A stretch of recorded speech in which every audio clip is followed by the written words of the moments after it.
회피형한테 자기 이상형을 들어보면 대체적으로 눈이 높아요. 자신과 직접적으로 관련 있는 일이나 관련이 있었던 경험 외에는 공감이라는 걸 어려워하는 사람들이에요. 이러한 회피형이 정말로 자신의 이상적인 기준에 부합하는 사람을 잘 만날 수 있을까요? 상대가 사회와 생활 안에서 에 속는 경우가 많아요. 이게 뭐 의도하고 속인다 이런 개념이 아니라 상대도 회피형의 에 속는 것처럼요.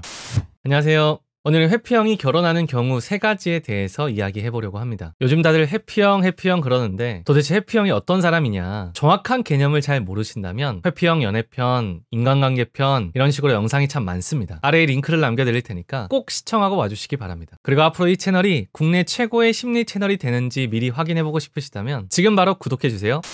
회피형에 대해서 잠깐만 이야기하고 넘어갈게요. 이름이 회피형이다 보니까 모든 걸 다 회피한다고 생각하는 분들이 많은데요. 그건 회피성 성격 장애가 있으면 그렇고요. 회피형 애착은 애착과 친밀감이 막 작동해야 할 애착 대상인데도 그 상대에 대한 애착 욕구가 꺼져 있는 사람들을 말해요. 어린 시절 양육 환경, 부모와의 부적절했던 관계 때문에 무의식 가운데 애착, 친밀감을 원하는 욕구를 차단시키게 된 거예요. 이게 성인이 되어서 연인 사이, 부부 사이에 고스란히 영향을 미치게 되는 거고요. 만약에 여러분이 회피형이랑 사귀고 있다고 한다면 당연히 여러분이 애정을 원하고 친밀감을 요구할 수 있잖아요. 그런데 애착 상대가 그렇게 하는 순간 회피형은 자기만의 영역을 침범당했다고 느끼는 거예요. 이게 가족이 됐든 애인이 됐든 친구가 됐든 남이 다가올 수 있는 마지노선이 있는데 그 경계를 넘어오는 순간 애착 욕구가 작동하지 않는 거죠. 다른 땐 몰라도 연애할 때 이렇게 되면 상대는 회피형한테 더 애착이 발동하게 되고, 그럼 회피형은 더 애착이 꺼져버리면서 악순환이 반복되는 거예요. 아니, 나는 이렇게 독립심이 강하고 자립적인데 쟤는 나한테 맨날 의지하려고 하고 참 멘탈이 약하구나. 와,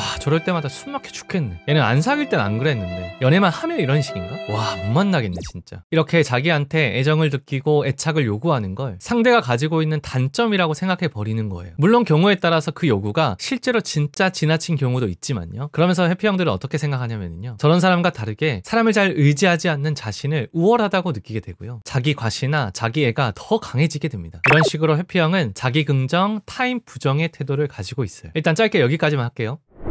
이러한 회피형이 결혼하는 이유 첫 번째, 상대가 자신의 이상적인 기준에 딱 맞다고 생각되기 때문입니다. 여러분 혹시 주변에 회피형의 이상형 들어본 적 있으세요? 회피형한테 자기 이상형을 들어보면 대체적으로 눈이 높아요. 뭐 엄청 예쁜 사람을 좋아한다, 엄청 멋있고 잘생긴 사람을 좋아한다 이런 느낌이 아니라요. 여기서 말하는 눈이 높다는 건 자기 수준보다 더한 사람을 원하더라 하는 의미가 되겠죠. 제가 최근에 어떤 회피형 남자분이랑 이야기를 했었는데요. 그분의 이상형을 제가 한번 물어봤거든요. 한번 들어보실래요? 일단 상대가 이성적인 호감이 갈 만큼의 외모였으면 좋겠대요. 성격은 털털하고 독립심은 강한데 자기한테는 배려심이 많고 헌신적이었으면 좋겠고, 그러면서 자기한테 의지를 많이 안 하는 사람이었으면 좋겠대요. 그리고 똑똑하고 현명한 사람이면서 귀여웠으면 좋겠대요. 뭐 들어보면 거의 집 앞에서 산삼 캐는 수준이에요. 뭐 그렇다고 회피형 여자라고 또 다르지도 않고요. 그런데 회피형이 보통 회피형 애착을 가지게 되고 양육받고 자란 성장 배경을 보게 되면 결과적으로 자기 주변 사람들의 마음을 잘 살필 줄 모르고 자신과 직접적으로 관련 있는 일이나 관련이 있었던 경험 외에는 공감이라는 걸 어려워하는 사람들이에요. 이러한 회피형이 정말로 자신의 이상적인 기준에 부합하는 사람을 잘 만날 수 있을까요? 대부분은 그렇지 않아요. 상대가 사회와 생활 안에서 꾸며놓은 모습에 속는 경우가 많아요. 이게 뭐 의도하고 속인다 이런 개념이 아니라 사람이 사회생활을 하다 보면 보여지는 모습 있잖아요. 그런데 그 모습이 결코 전부는 아니잖아요. 상대도 회피형의 겉모습에 속는 것처럼요. 사람을 잘 살필 줄 모르고 공감 능력이 부족하다 보니까 회피형은 통찰력 있게 사람을 보는 걸 어려워해서 그런 거예요. 우리가 이렇게 보면 깊은 관계가 아니라도 누구나 알아볼 수 있는 겉으로 드러나는 것들이 있잖아요. 외모, 인상착의, 말투 이런 것부터 시작해서 학력, 직위, 스펙 이렇게 바로바로 확인이 가능한 상대의 것들이 뭔가 무의식 가운데 자신이 세워놓은 규칙이나 기준과 딱 맞아떨어지게 되면 그 사람에 대한 마음이 순식간에 커지게 되고 막 그렇습니다. 그렇지만 회피형이 누군가를 좋아하는 데에는 어두운 그림자가 존재해요. 이게 무슨 말이냐면 회피형은 자신의 이상을 좋아하는 것일 뿐 그 사람 자체를 좋아하는 게 아니라는 거예요. 사회적 지능이 높은 회피형들은요, 가스라이팅도 잘하고요. 자기의 규칙과 기준에 상대가 자꾸 맞추게끔 조정하기도 하고 그래요. 왜냐? 그래야 계속 좋아하는 마음이 들고 곁에 두고 싶으니까 그런 거예요. 반대로 말하면 회피형은 상대의 어느 특정한 부분을 좋아하는데 지나지 않기 때문에 연애하다가 결혼 생활하다가 뭔가 자기가 세워놓은 기준에 조금씩 어긋나기 시작하는 것들이 상대한테서 보이잖아요. 그럼 마음도 빨리 식어버린다는 게 핵심이에요. 왜냐? 언제든지 애착 욕구를 셧다운 시킬 준비가 되어 있는 사람들이기 때문에 그래요. 연애면 그냥 헤어지고 마는데 이혼이면 이건 절차도 복잡하고 쉽지 않잖아요. 솔직히 이혼을 결심하는 사람들이 누가 제일 많을까요? 불안형은 애착 대상과 떨어지는 자체를 힘들어하는 사람들이에요. 진짜 정이 뚝 떨어지지 않는 이상요. 그런데 회피형은 자기를 조금만 못살게 굴고 숨 막힌다는 느낌이 들면 달아나고 싶어 하잖아요. 그러니까 애착 구조상 회피형이 제일 많이 이혼을 결심하고 그래요.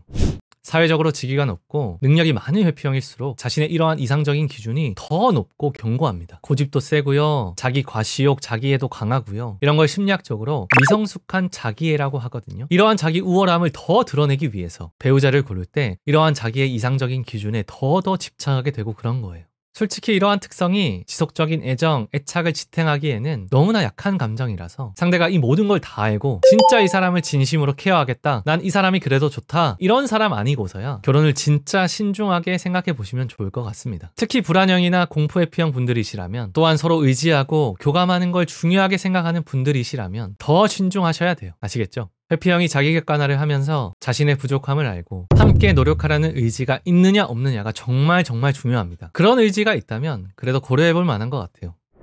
회피형이 결혼하는 경우 두 번째, 이건 그나마 괜찮은 경우인데요. 취미나 관심사가 같고 또한 관심사를 대하는 가치관도 비슷한 경우입니다. 예를 들어서 서로 같은 게임을 하는데 서로가 둘 다 완전 매니아라든지, 맨날 골프 치러 가는데 둘 다 골프 배우는데 진심이라든지, 뭐 이런 거 있잖아요. 취미생활, 예술, 스포츠, 게임 뭐든 상관없어요. 일을 딱 마치고 집에 돌아오는 순간 고민하고 연구하고 활동하는 관심사가 같으면 대박이죠. 회피형 커플들한테는 다행이라고 해야 될까요? 뭐 어쨌든 퇴근하자마자 밥도 안 먹고 게임하고 있는데요. 그걸 보고 있으면 한숨만 나오고 막 두꺼비 집 내려버리고 싶고 그런 게 아니라 그게 그냥 좋은 거예요. 나도 저런 마음이니까, 나랑 같은 마음이니까 뭐 같이 시켜 먹으면서 팀플하고, 아니면 상대가 대신 내 거를 키워주는데 막 그게 감동적이고, 뭐 이런 느낌? 어느 특정 영역에서 흥미나 관심을 공유하고 그 안에서 어쩌다가 사귀는 관계가 된다면 결혼이라는 관문에서 이러한 원칙은 기본적으로 다르지 않습니다. 부부가 됐으니까 이러한 관계에 의미 부여를 해서 전적으로 막 속박하려고 한다든지 이렇게 되면 그때부터 전쟁의 시작이지만, 만약에 자기 취미생활을 상대랑 공유할 수 있게 된다면 공감할 수 있는 영역대가 상당히 커지게 되면서 서로한테서 공감과 존중을 가지게 될 수 있는 거예요.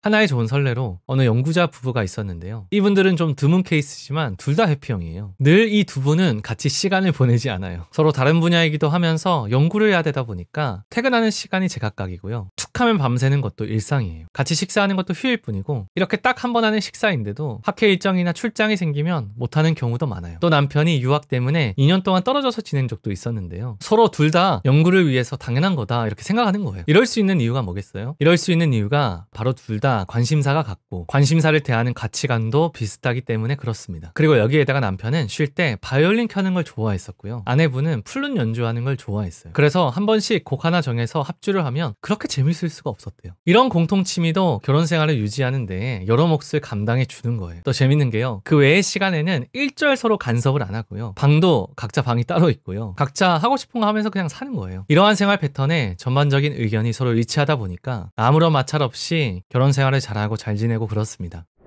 회피형이 결혼하는 경우 세 번째, 결혼 상대가 나한테 헌신하는 걸 보람있게 느끼는 사람인 경우입니다. 이건 사실 특정한 경우에 해당되는데요. 회피형이 지극히 자기중심적이고 주인공병이 있어서 옆에서 거들어줘야 되고 보살핌, 관심이 필요한 경우가 꽤 있어요. 보통은 내 거 내가 알아서 할 테니까 내 선 넘어오지 마. 대부분의 회피형은 이런 느낌이지만요. 회피형이 생활하는 거를 들여다보잖아요. 보면 손이 많이 가는 사람들이 유독 많아요. 이건 남자라서 더 그런 것도 아니고 남녀 공통입니다. 그런데 이건 애착 유형을 떠나서요. 사람 성격 자체가 주인공이 되고 싶어 하기보다는 누군가를 지원해주고 나의 도움을 받았을 때 상대가 더 빛이 나고 잘 되는 모습을 보면 뿌듯함을 느끼는 그런 성격 유형들이 있거든요. 그리고 회피형도 이러한 지원을 좋게 생각한다면 아주 궁합이 잘 맞는 관계라고 할 수가 있겠죠. 이런 유형의 분들은 대부분 자기 손길과 자기 도움을 상대가 항상 고마워해주고 인정해주기만 해도 큰 힘을 얻는 사람들이에요. 뭔가 불쑥불쑥 자기 선을 넘어와서 애착 욕구가 꺼지고 도망치고 싶게 만드는 상대가 아니라 뭔가 내가 딱히 부탁하지 않아도 나한테 필요한 것들을 알아서 딱딱 해주는 사람이라면 이런 조합이 회피형한테는 또 하나의 좋은 결혼의 형태입니다. 이건 상대가 안정형이라서 그런 게 아니라 비안정형 애착을 가지고 있어도 성격이 서로 잘 맞다 보니까요. 서로의 요구를 잘 충족시켜주면서 안정된 부부 생활을 할 수도 있는 거예요. 꼭 안정형 애착이라야 안정된 부부 생활을 할 수 있는 것만은 아닙니다. 번외로 한 가지만 더 말씀드려볼게요. 회피형 애착만이 아니라 회피성 성격을 가지고 있는 분들이 있잖아요. 회피성 성격 장애거나 아니면 장애까지는 아니라도 회피성 성격이 짙은 사람들, 사회 전반적인 모든 관계가 부담스러운 사람한테 생길 수 있는 경우인데요. 어떤 경우가 있냐면요. 나는 그냥 보통인데 상대가 나를 마음에 들어 하다 보니까 자꾸 결혼하자고 계속 부추기는 거예요. 그러면서 또 주변 사람도 계속 그러고 거절하는데 에너지가 많이 들다 보니까 정신 차리고 보면 어느 순간 결혼하게 되는 경우도 있습니다. 아니, 결혼을 그렇게 무책임하게 한단 말이야? 자기 인생인데? 해피형도 불쌍하고 상대방도 불쌍하고 뭐지? 이렇게 보시는 분들이 많으실 텐데요. 과도한 책임이 따르고 갈등의 규모가 상당한 이런 결혼 문제에 대해서 어찌 보면 회피하고 싶다 보니까 오히려 결혼하게 되기도 합니다. 아니면 완전 반대로 연락 두절되고 사라지는 경우도 있어요. 상대 입장에서는 아니 결혼 얘기까지 다 해놓고 갑자기 잠수 이별을 한다고? 이러면서 당황스러울 수 있겠지만요. 이런 경우는 대부분 상대가 알아차리기 훨씬 전부터 이미 회피성 성격의 이 사람은 상당히 괴로운 시간을 길게 보냈을 확률이 높아요. 갈등과 분란을 피하려고 결혼을 하거나 잠수를 타거나 이렇게 선택하는 거예요. 그래서 이래나 저래나 많이 싸우더라도 서로의 갈 때까지 간 모습을 결혼 전에 보고 서로의 부족한 모습을 같이 감당할 수 있겠다는 그런 그림이 그려지지 않으면 결혼은 최대한 신중할수록 좋아요. 일반적으로 회피형은 결혼을 부담스러워합니다. 별 생각 없다가요. 결혼할 때가 되면 혼자 있는 공간이 사라진다는 느낌을 체감하게 되면서 진작부터 답답해하고 그래요. 그래서 혼자 숨 돌릴 수 있는 다른 관심사, 다른 취미 이런 걸 중요하게 생각하는 이유가 다 이런 데서 오는 거예요. 그렇기 때문에 내가 만약 이성관계에서 서로가 의지하고 거기서부터 힘을 얻어야 하는 사람이라면 더더욱 회피형과의 결혼을 진심으로 고민해 보시기 바랍니다. 연애까지는 안 드러나는 경우도 있어요. 각자가 자신의 단점에 대해서 서스럼 없이 감추려 하지 않고 다 이야기해주는 사람인지, 자신의 것을 양보하려는 마음이 있는 사람인지, 자기 내면에 솔직하려고 노력하려는 의지가 있는지 이런 걸 꼭 확인해 보시기 바랍니다. 그리고 상대한테만 그런 걸 요구하는 게 아니라 나한테도 그러한 모습이 있는지 돌아봐야 되겠죠. 네, 오늘은 회피형이 결혼하는 경우 3가지에 대해서 알아보았습니다. 영상이 유익하고 여러분에게 도움이 되셨기를 바라고요. 국내 최고의 심리 채널이 될 수 있도록 구독과 좋아요, 알람 설정까지 하시죠. 감사합니다. 안녕. Images they were flashing outside and I can see the glint in your eyes. We had all the fire but oh we had no money and oh it was a glorious time. We were free